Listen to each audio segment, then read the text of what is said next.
It is not too late.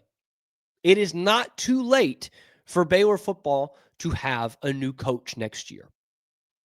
And for the next couple of weeks, I'll probably be echoing that sentiment that it's not too late. That Baylor can fire him. They can fire Dave Aranda. Or something else could happen. Look, we've all been there, right? My sister got married a month and a half ago, and I went to my now brother-in-law and said, hey, man, if you don't want to, we can get a car running out front. You don't have to if you don't want to, especially with my family. We definitely gave him that option. That's where Dave Aranda's at right now. He might not get fired, but can Dave Aranda leave? Can Dave Aranda resign as the head coach of the Baylor Bears? It's kind of now or never. Because look at this. You think Dave Aranda likes being the head coach at Baylor right now? I think he likes his coaching staff. I think he likes his players. I think he loves his players. I think he likes being a head coach in college football. But does he like being in this situation where he just can't find a way and everybody except for his bosses are calling for his job? I don't think he likes that feeling. In fact, it didn't sound like he did on Saturday after the game. You know, this is just a horrible feeling. I'm just tired of this feeling. I'm just tired of it. I'm not saying Dave Aranda isn't professional. I think Dave Aranda is giving it his all, his 110%.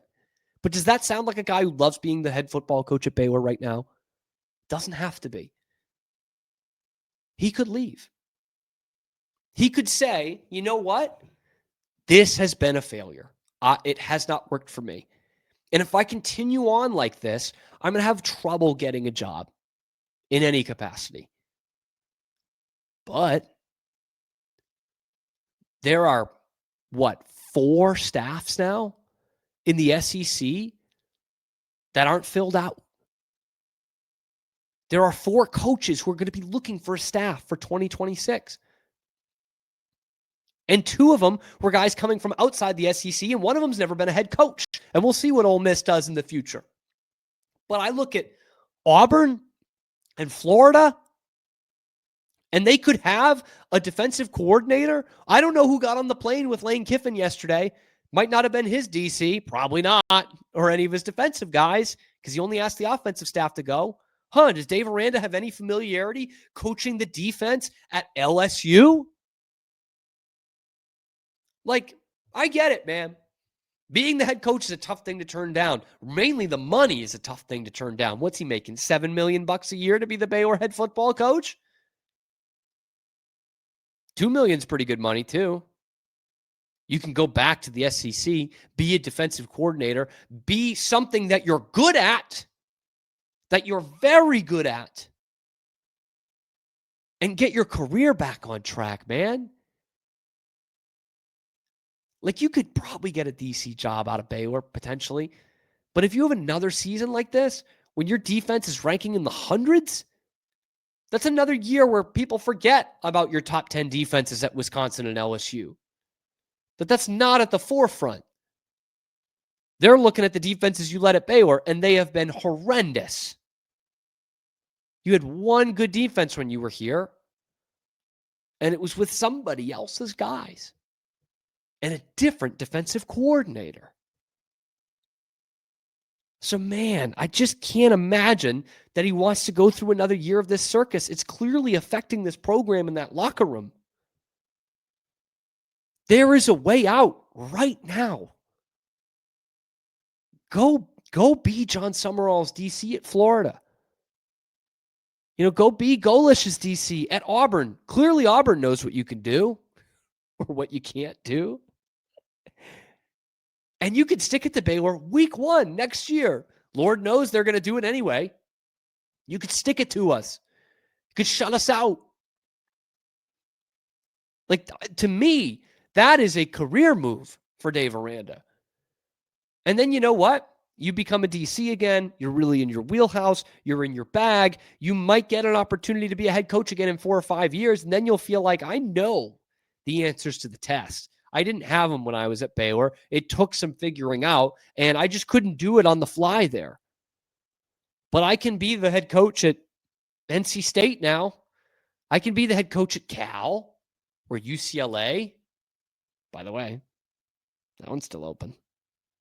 Just saying. But if you continue to go down this path that you're at Baylor, at Baylor, it's just going to be more disasters. And I'm telling you, if you're a Summerall or you're Golesh, and you're taking this massive step into the SEC, the big boys of college football, or even whomever's at Penn State, by the way, because not for nothing, Dave Aranda's best years as a DC were actually in the Big Ten, not in the SEC. And you're someone making this jump into either the Big Ten or the SEC, and you know that it's going to take everything you have and the best possible staff year one just to tread water. I think you'd got to be thinking of like, man, here's a guy who could want out now. I could give him $3 million to be our defensive coordinator. And he's proven that he can succeed at this level, at this position. That'd be kind of a tough thing to turn down if you're Auburn or Penn State or Florida. And if you're Dave Aranda, guess what, man? You don't have to have sound bites like this anymore because you don't have to step in front of the media every week. But you already know that. You've done that. You've done that very successfully. So, look, I'm just saying, Florida, Auburn, Ole Miss a couple of months from now, Penn State, they could be making calls to Dave Aranda. Maybe UCLA wants him as a DC for whomever takes that job. And I think it's something you got to think about. I know it's crazy. It's weird. Before you get in the comment section and tell me that, I know it's weird to leave, to resign as a head coach, even though you're making really good money. And, you know, the president already told you your job was safe. But it might be the best career move you could have to go back to what you do well in a place you do it well and get back on track.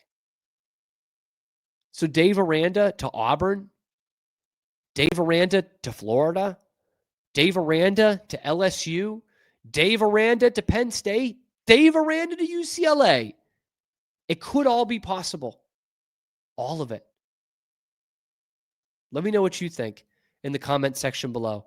Be sure to like the video, subscribe to the channel. Of course, we come at you every weekday, dropping on the morning on YouTube and wherever you get your podcasts as well. It is the #1 Baylor football show on YouTube. It is the #1 sports podcast network in the world on the Locked On Podcast Network. I so appreciate you guys making it your first listen today and every day. If it is your first listen, let me know in the comments below and then like and subscribe because that helps me out a ton. About 60% of you are not subscribed.